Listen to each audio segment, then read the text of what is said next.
Bunu yüksek sesle söylemiyorlar ama hissedebiliyorsunuz. Odaya girdiğinizde insanlar değişiyor. Gülümsemeleri sıkılaşıyor. Kahkahaları kayboluyor. Konuşmalar cümlenin ortasında ölüyor. Bunun sebebi kaba, kibirli olmanız ya da yanlış bir şey yapmanız değil. Bunun sebebi sizde bir şeyler olması. Açıklayamadıkları ama görmezden gelemedikleri görünmez bir yoğunluk. Derin sorular soruyorsunuz. Dikkatle dinliyorsunuz. Amaçlı konuşuyorsunuz. Ve birinin gözlerinin içine baktığınızda, onlar bakışlarını kaçırıyor. Çok ciddi, çok yoğun olduğunuz, her şeyi fazla düşündüğünüz söylendi.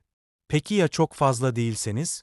Ya Carl Jung'un inandığı gibi, varlığınız çok daha güçlü bir şeyle yüklüyse? Bir aura, tüylü bir aura değil, psikolojik bir güç, başkalarına tek kelime etmeden meydan okuyan sessiz bir enerji. Çünkü insanlar sizden korkmuyor. Onlara yansıttığınız şeylerden korkuyorlar. Kendi güvensizliklerinden, kendi korkularından, kendi maskelerinden. Ve bu yüzden geri çekiliyorlar.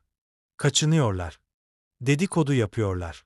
Sadece sizin yanınızda güvende hissetmek için kendilerini küçültüyorlar. Tehlikeli olduğunuz için değil, enerjiniz dürüst olduğu için. Ve dürüstlük, rol yapmaya alışmış insanları rahatsız eder. Carl Jung hayatını bunu inceleyerek geçirdi. Gölgeleriyle yüzleşen ve gerçek benliklerine adım atanlardan yayılan psişik enerji. Bu video, auranızın başkaları için sessizce bunaltıcı olabileceğine dair 13 işareti ortaya koyacaktır. Kırık olduğunuz için değil, nadir olduğunuz için. Ve konfora bağımlı bir dünyada, nadir enerji insanları korkutur. Çoğu insan aurayı ruhsal bir şey, vücudun etrafında yüzen parlayan bir renk alanı olarak düşünür. Ancak Carl Jung'un çok daha derin, daha psikolojik bir görüşü vardı. Jung'a göre, auranız ışıktan oluşmamıştı. Enerjiden oluşmuştu. Ölçebileceğiniz türden değildi. Hissedebileceğiniz türdendi. Her insanın düşünceleriniz, duygularınız ve en önemlisi bilinçaltınız tarafından şekillendirilen ince ama güçlü bir psişik enerji alanı yaydığına inanıyordu. Ve bu enerji ağzınızı açmadan çok önce konuşur. Bir odaya girme şeklinizde ortaya çıkar. İnsanların size neden olduğunu bilmeden verdiği tepkilerde, taşıdığınız titreşimde, hatta sessizlikte bile. Jung buna benliğin bilinçsiz iletimi adını verdi. Ve bu, çoğu insanın görmezden geldiği veya bastırdığı gölgenizden, acınızdan, gerçeğinizden gelir. Bu gizli parçalarla ne kadar çok yüzleşirseniz, enerjiniz o kadar çok değişir. Farklı bir tür varlık taşımaya başlarsınız. Sosyal maskeler veya yüzeysel onaylarla değil, öz farkındalık, derinlik ve içsel uyumla şekillenen bir varlık. Ve insanlar bunu açıklayamasalar bile hissederler. Sizin farklı olduğunuzu hissederler. Bu, gözlerinizin duyguyu tutma biçiminde, sessizliğinizin sakinliğinde, bakışlarınızın sessiz yoğunluğundadır. Yan, bu tür bir auranın bilinçsizce başkalarını tetikleyebileceğine inanıyordu. Yanlış bir şey yaptığınız için değil, enerjiniz onların tüm hayatlarını saklamaya çalışarak geçirdikleri şeyi açığa çıkardığı için. Güvensizliklerini, korkularını, sahte benliklerini. İnsanların sizden uzak durmasının, sizi yanlış yargılamasının, kendilerini korkmuş hissetmesinin nedeni budur. Yumuşak konuşan ve nazik olsanız bile, auranız, gerçek benliğinizin enerjisi doğrudan bilinçaltına konuşur. Ve herkes bu konuşmaya hazır değildir. Bu fikri anlamak, Jung'un öğrettiği her şeyin anahtarıdır. Bizler sadece zihinler veya bedenler değiliz. Bizler psişik etki alanları, yaşayan semboller, yürüyen aynalarız. Ve kendinize karşı ne kadar dürüst olursanız, auranız başkalarına karşı o kadar yoğun olur. Bir numaralı işaret, insanlar sizin çok yoğun olduğunuzu söyler. Sadece dürüst olduğunuzda bile, daha derin bir yerden konuşursunuz. Etkilemek için değil, hükmetmek için değil, bağ kurmak için. Yine de bir şekilde sözleriniz her zaman çok ileri gidiyor gibi görünüyor. Başkalarının kaçındığı şeyleri söylüyorsunuz. İnsanların gizli tuttuğu şeyleri adlandırıyorsunuz. İllüzyon üzerine inşa edilmiş yerlere gerçeği getiriyorsunuz ve bu insanları rahatsız ediyor. Çok ciddi, çok fazla veya çok derin olduğunuzu söylüyorlar. Ancak aslında kastettikleri şey, bana hissetmeye hazır olmadığım şeyleri hissettiriyorsun.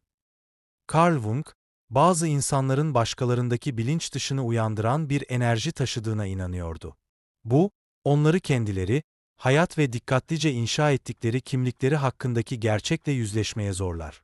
Bu yüzden konuştuğunuzda, bu sadece kelimeler değildir. Enerjidir. Varlığınızdır, derinliğidir. Ve yüzeyde yaşayan insanlar için bu bir tehdit gibi hissedilir. Yoğunluğunuz saldırganlık değildir. Kibir değildir. Duygusal dürüstlüktür. Ve çok az insan bunu ürpermeden tutabilir. İkinci işaret, küçük sohbetler fiziksel olarak sizi yorar. Bunu anında hissedebilirsiniz. Yüzeysel konuşmaların sığ senaryolu enerjisi. Hava nasıl? Ne yaparsınız? Dün geceki programı izlediniz mi? Kaba olduğunuzdan değil. Etkileşim kurmaya çalışırsınız.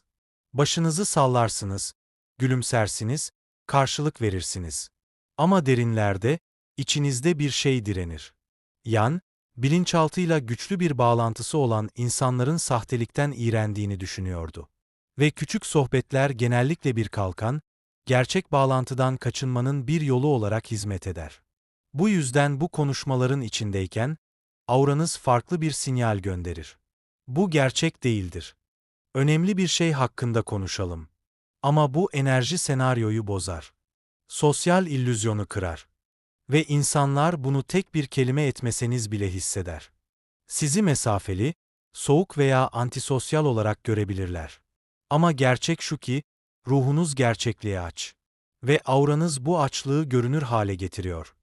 Üçüncü işaret, itirafları ve duygusal boşalmaları kendinize çekersiniz. Yabancılar size hayat hikayelerini anlatır. Arkadaşlarınız yıkıldıklarında yanınıza gelirler. Hiç istememiş olmanıza rağmen, sayamayacağınız kadar çok kez terapist olarak anıldınız. Bu bir tesadüf değil. Wung, bazı bireylerin şifa mesleğinde olmasalar bile, bilinçaltında şifacı arketipi taşıdığına inanıyordu. Auranız derinlik, dinginlik ve duygusal güvenlik yayar. İnsanlar sizi zar zor tanıyor olsalar bile size açılabileceklerini hissederler. Ancak paradoks burada. Karşılığında nadiren görüldüğünüzü hissedersiniz. Dinlersiniz. Alan tutarsınız. Acıyı emersiniz. Ancak çok az kişi nasıl olduğunuzu sorar. Bu, duygularla çevrili olduğunuz ancak bağlantı için aç olduğunuz garip bir yalnızlık yaratır. Auranız acı çekenler için manyetik olabilir. Ancak kendi karanlıklarından korkanları da korkutur. Dördüncü işaret, insanlar sizinle göz temasından kaçınıyor gibi görünür. Bir odaya girersiniz ve bunu hissedersiniz. İnsanlar değişir.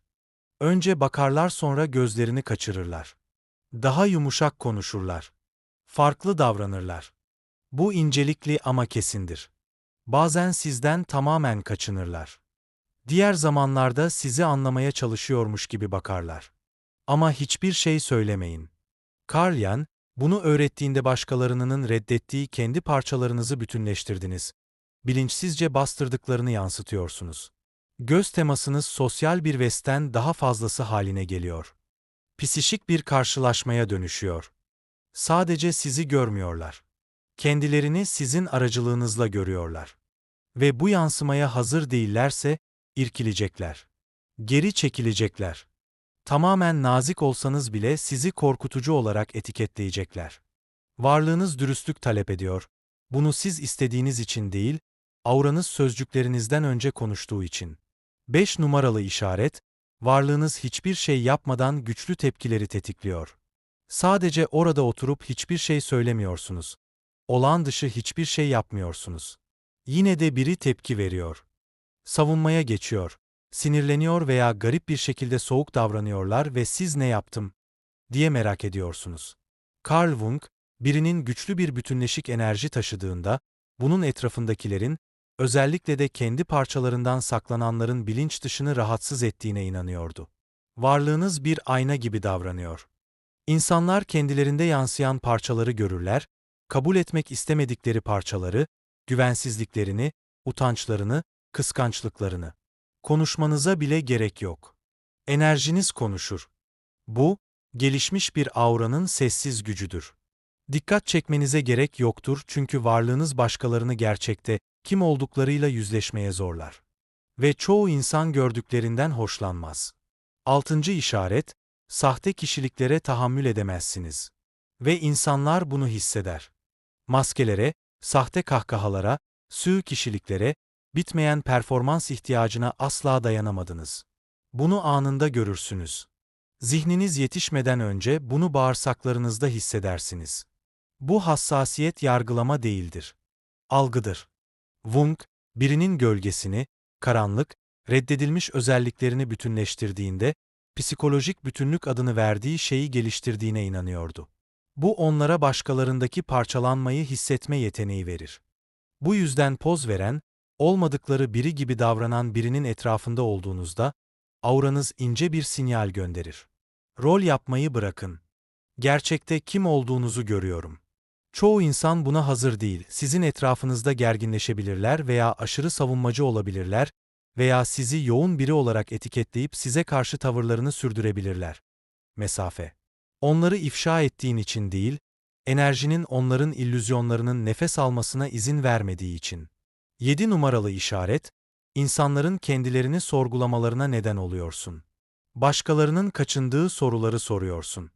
Varsayımlara meydan okuyorsun. Sadece yaygın olduğu için normal olanı kabul etmiyorsun. Ve bu yüzden, insanlar senin yanında kendilerini sorguluyor. Telaşlanıyorlar. Söylediklerinden şüphe ediyorlar. Normalde düşünmeyecekleri şeyleri haklı çıkarmaya çalışıyorlar. Bu kibir değil. Manipülasyon değil. Netliğinin psişik ağırlığı. Wung, bir kişi derin bir öz farkındalığı somutlaştırdığında, kolektif için yaşayan bir çelişki haline geldiğini söylemiştir. Netliğin kafa karışıklığını açığa çıkarır. Sakinliğin kaygıyı ortaya çıkarır. Özpasın, diğer insanların öz şüphelerini vurgular. Tartışmana gerek yok. Hiçbir şeyi kanıtlamana gerek yok. Sadece olduğun kişi olman, sahte kesinliği istikrarsızlaştırmaya yeter. Ve ego onayına bağımlı bir dünyada, bu seni sessizce tehlikeli yapar.